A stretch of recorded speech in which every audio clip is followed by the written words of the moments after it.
ইরানের সঙ্গে যুদ্ধবিরতিতে বিন্দুমাত্র আগ্রহ নেই বলে জানিয়েছেন মার্কিন প্রেসিডেন্ট ডোনাল্ড ট্রাম্প। এদিকে যুক্তরাষ্ট্রকে ইরানে হামলায় নিজেদের সামরিক ঘাঁটি ব্যবহারের অনুমতি দিয়েছে যুক্তরাজ্য। হরমুজ প্রণালীর অবস্থা নিয়ে নতুন মন্তব্য করে ট্রাম্প জানিয়েছেন, কোনো যুদ্ধবিরতি চান না তিনি।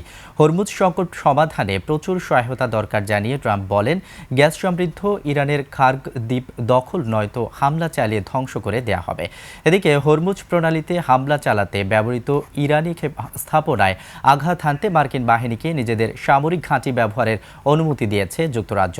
অন্যদিকে যুক্তরাষ্ট্র ও ইসরায়েলের সঙ্গে চলমান যুদ্ধের তৃতীয় সপ্তাহে এসে বিশ্বজুড়ে বিভিন্ন বিনোদন ও পর্যটন কেন্দ্রে হামলার পরিধি বাড়ানোর হুমকি দিয়েছে তেহরান।